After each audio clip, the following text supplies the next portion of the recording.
الحمد للہ رب العالمین والعاقبۃ للمتقین والصلاة والسلام علی اشرف الانبیاء والمرسلین اما بعد اعوذ باللہ من الشیطان الرجیم بسم اللہ الرحمن الرحیم وما یلفظ من قول الا لدیہ رقیب عتید۔ اللہ تبارک و تعالیٰ نے قیامت والے دن لمحے لمحے کا بندوں سے حساب لینا ہے، اور بڑی انتہائی مشکل ترین وہ گھڑی ہے۔ بڑے بڑے عبادت گزار جن کو جنت کی خوشخبریاں دنیا میں مل گئی تھی، وہ یہ بات سوچ کے ان کے رونگٹے کھڑے ہو جاتے اور ان کی آہیں اور سسکیاں اور چیخیں نکل جاتی تھیں اس قیامت کی ہولناکیاں سن کے۔ لیکن جیسے جیسے یہ وقت گزرتا چلا گیا، لوگ دین سے، اسلام سے دور ہوتے گئے، اور اسی طرح ہی یہ آخرت کا اللہ کے سامنے کھڑے ہونے کا ڈر بھی ختم ہوتا گیا، اور بات یہاں تک پہنچ گئی کہ اب لوگ نہ بولتے وقت کوئی سوچتے ہیں، نہ کوئی کام کرتے وقت اپنے کام کو پرکھتے ہیں، اپنی منمانی کی زندگی بسر کی جا رہی ہے۔ اللہ تعالیٰ نے فرمایا وما یلفظ من قول، کہ بندہ ایک لفظ بولے گا، ایک لفظ اپنی زبان سے نکالے گا، الا لدیہ رقیب عتید، تو اس کے ایک ایک لفظ کو، زبان سے نکلنے والے ایک ایک ورڈ کو نوٹ کرنے والے اللہ تبارک و تعالیٰ کی طرف سے جن کی ڈیوٹی لگی ہے وہ موجود ہیں، وہ لکھ رہے ہیں۔ اور قیامت والے دن انسان کو اپنے منہ سے بولے ہوئے الفاظ کا حساب دینا ہے۔ زبان کے آج کل بے دریغ استعمال نے اللہ تبارک و تعالیٰ سے بڑے بڑے لوگوں کو، بڑے بڑے علم رکھنے والوں کو بھی اللہ تعالیٰ کی صحیح محبت سے اور اللہ کے خوف سے دور کر دیا ہے۔ زبان کا استعمال، جس کے بارے میں بے شمار احادیث ہیں رسول اللہ صلی اللہ علیہ وآلہ وسلم کی۔ آپ صلی اللہ علیہ وآلہ وسلم نے فرمایا مَن یضمن لی ما بین لحییہ وما بین رجلیہ، دو بندہ مجھے اپنے جبڑوں کے درمیان زبان کی ضمانت دے دے، میں اس کو جنت کی ضمانت دیتا ہوں۔ یہ ضمانت رسول اللہ صلی اللہ علیہ وآلہ وسلم نے ایسے نہیں مانگی، آپ صلی اللہ علیہ وسلم نے ضمانت مانگی ہے کہ اس کا استعمال اچھا کرنا ہے، اس زبان سے لفظ سوچ کے نکالنا ہے۔ اور ایک اور حدیث ہے، رسول اللہ صلی اللہ علیہ وآلہ وسلم نے فرمایا ان الرجل لیتکلم بکلمۃ، آدمی اپنی زبان سے ایک کلمہ نکالتا ہے، ایک بات صرف کرتا ہے، لا یبالی بھی، اس کی کوئی پرواہ نہیں کرتا، یہ کون سی بڑی بات ہے۔ لیکن نبی علیہ الصلوۃ والسلام نے فرمایا اس کی ایک بات کی وجہ سے، ایک کلمے کی وجہ سے اللہ تبارک و تعالیٰ اس کو جہنم کی گہرائیوں میں پھینک دیتا ہے۔ اور آپ صلی اللہ علیہ وسلم نے فرمایا کہ کبھی کبھی انسان اپنی زبان سے ایک کلمہ ہی نکالتا ہے، وہ بات، وہ کلمہ، وہ اللہ کو اتنی پسند آتی ہے اس کی بات کہ اس کی ایک بات کی وجہ سے، جس کی وہ پرواہ بھی کوئی نہیں کرتا، لیکن بات اس نے اچھی کی ہے، تو اللہ تبارک و تعالیٰ اس کو اپنی جنت کا وارث بنا دیتا ہے۔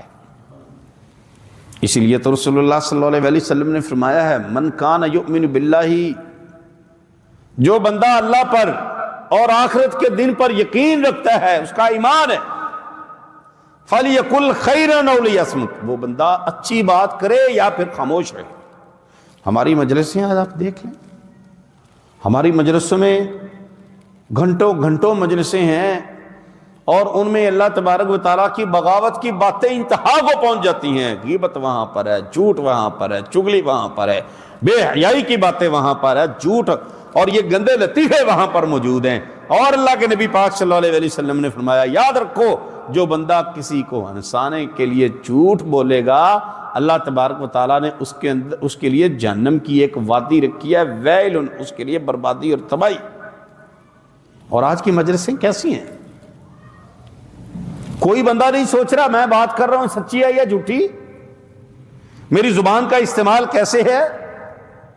من کان یؤمن باللہ، آپ صلی اللہ علیہ وسلم میں جو اللہ پر ایمان رکھتا ہے، اللہ پر یقین رکھتا ہے، وہ بندہ اچھی بات کرے گا یا پھر خاموش رہے گا. اس کا مطلب کیا ہے کہ اگر ہم اپنی زبانوں کو بے دریغ استعمال کرتے ہیں، بغیر سوچے سمجھے استعمال کرتے ہیں، بغیر ڈر اور خوف کے استعمال کرتے ہیں، اللہ کے سامنے کھڑے ہونے کا ڈر نہیں ہے، پھر یہ بات یاد رکھو نبی علیہ الصلوۃ والسلام کی حدیث ہمیں یہ سبق دے رہی ہے، پھر سمجھ لے وہ بندہ کہ اس کا اللہ پر اور آخرت کے دن پر پورا یقین اور ایمان ہی نہیں. ابو بکر صدیق رضی اللہ تعالیٰ عنہ کے بارے میں ہمارا کیا خیال ہے؟ جن کو صدیقیت کا سرٹیفکیٹ دیا رسول اللہ صلی اللہ علیہ وسلم نے، وہ ابو بکر رضی اللہ تعالیٰ عنہ اپنی زبان کو پکڑ کے کھینچا کرتے تھے اور کیا فرماتے تھے کہ زبان ابو بکر تجھے قیامت والے دن کہیں پکڑوا نہ دے. ابو بکر صدیق رضی اللہ تعالیٰ عنہ کا یہ عالم ہے. اور نبی پاک صلی اللہ علیہ وسلم نے اپنی صحابی کو فرمایا کف علیک لسانک، اپنی زبان کو اپنے کنٹرول میں رکھو، اپنی زبان کو سنبھال کے رکھو، اس کا استعمال بڑا اچھا کرو، ورنہ یہ زبان قیامت والے دن اللہ تبارک و تعالیٰ کے جرم کے کٹہرے میں انسان کو کھڑا کر دے. اور پھر ایک اور حدیث ہے، آپ حدیثیں پڑھیں تو صحیح. نبی پاک صلی اللہ علیہ وسلم نے فرمایا کہ جب ابن آدم کا بیٹا جب صبح کرتا ہے نا صبح، تو جسم کے سارے اعضاء زبان کے سامنے ہاتھ جوڑ کے کھڑے ہو جاتے ہیں. پورے جسم کے سارے اعضاء اس کے سامنے ہاتھ جوڑ کے کھڑے ہو جاتے ہیں، کہتے ہیں ان اعوججتی اعوججنا وان استقمت استقمنا. کیا زبان اگر تو ٹیڑھی ہو گئی، اگر تیرا استعمال غلط ہو گیا تو سمجھ لے ہم بھی ٹیڑھے ہو گئے، ہم بھی مارے گئے، ہم بھی ہلاک ہو گئے. وَإِنِ اسْتَقَمْتَ اسْتَقَمْنَا، اور اگر تو سیدھی سیدھی چلی نا اے زبان تو پھر ہم بھی ٹھیک رہیں گے، ہم بھی درست رہیں گے.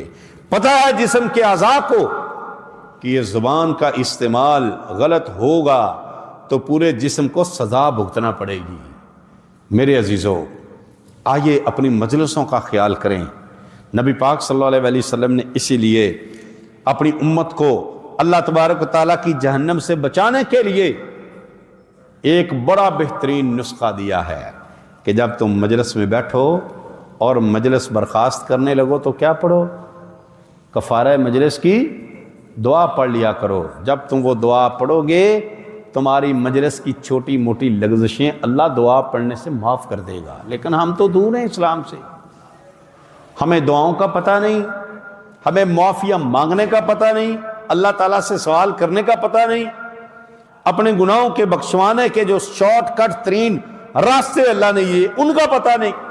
نبی پاک صلی اللہ علیہ وسلم نے فرمایا یہ دعا پڑھو، سبحانک اللہم و بحمدک اشہد ان لا الہ الا انت استغفرک و اتوب الیک. اور پھر نبی علیہ الصلوۃ والسلام نے فرمایا اپنی مجلسوں کو اللہ اور اللہ کے رسول کے ذکر سے خالی نہ رکھو. اور نبی علیہ الصلوۃ والسلام نے فرمایا وہ مجلس جس میں اللہ اور اللہ کے رسول کا تذکرہ نہ ہو، دین کی بات نہ ہو، اور لوگ بیٹھے رہیں گپے ہانکتے رہیں، ادھر ادھر کی باتیں کرتے رہیں، اور پھر جب اٹھیں تو نبی پاک صلی اللہ علیہ وسلم نے فرمایا ایسے ہے جیسے وہ ایک مردار سے اٹھے ہیں. مردار جانور حرام ان کے سامنے پڑا ہوا تھا، وہ اس کے پاس بیٹھے ہوئے تھے. نبی علیہ الصلوۃ والسلام نے فرمایا اپنی مجلسوں میں اللہ کا ذکر کیا کرو. اور نبی علیہ الصلوۃ والسلام کے صحابہ کا وتیرہ اور عادت کیا تھی؟ وہ بیٹھتے تو اپنی مجلسوں میں اللہ اور اللہ کے رسول کی ہی باتیں کیا کرتے تھے. نبی پاک صلی اللہ علیہ وسلم مسجد میں گئے تو صحابہ کرام کا ایک دائرہ لگا ہوا. آپ نے پوچھا کیسے بیٹھے ہو؟ انہوں نے کہا اللہ کے نبی صلی اللہ علیہ وسلم ہم قرآن مجید کی تعلیم حاصل کر رہے، آپس میں دور کر رہے ہیں. نبی علیہ الصلوۃ والسلام نے فرمایا ایسی مجلسوں پر اللہ تبارک و تعالیٰ کے فرشتوں کا نزول ہوتا ہے. اللہ سے یہ دعا ہے اللہ ہمیں بھی اپنی مجلسوں کو پاک اور صاف رکھنے کی توفیق عطا فرمائے۔ اللہ ہمیں بھی اپنی زبان کا استعمال بہترین کرنے کی توفیق عطا فرمائے۔ کوئی بات ہماری زبان سے اللہ ایسے نہ نکل جائے کہ جس کی وجہ سے تیری ناراضگی ہو اور پھر ہم تیری جہنم کا ایندھن بن جائیں، اور یا اللہ ہمیں موت آئے تو اس وقت اس زبان پر اللہ تیرا ذکر ہو۔ اور یاد رکھیں کہ جب اس زبان پر اللہ تبارک و تعالیٰ کا ذکر، تندرستی میں، صحت میں، برکت میں، جب اس کا ذکر، اللہ کا ذکر زبان پر ہوگا نا، ہر وقت اللہ کا ذکر۔ نبی علیہ الصلوۃ والسلام کے صحابی نے فرمایا نا، اللہ کے نبی صلی اللہ علیہ وسلم مجھے کوئی نا آسان سا کام بتائیں، میں کیا کروں؟ آپ صلی اللہ علیہ وسلم نے فرمایا کہ تیری زبان ہر وقت اللہ کے ذکر سے تر رہنی چاہیے، اللہ کے ذکر سے تر رہنی چاہیے تیری زبان۔ اور جو زبانیں اللہ کے ذکر سے تر رہتی ہیں نا بھائی، ہم نے دیکھا ہے سوشل میڈیا کا دور ہے، بڑے اللہ کا ذکر کرنے والے، اللہ اللہ کرنے والے، اللہ کا ذکر سنت کے مطابق کرنے والے، آخری وقت میں بے ہوشی کی حالت میں پڑے ہیں، لیکن ان کی زبان سے اللہ کا ذکر جاری ہو جاتا ہے آخری وقت میں۔ اللہ ہمیں بھی ان لوگوں میں شامل کرے۔ سبحانک اللہم و بحمدک، اشہد ان لا الہ الا انت، استغفرک و اتوب الیک۔ السلام علیکم۔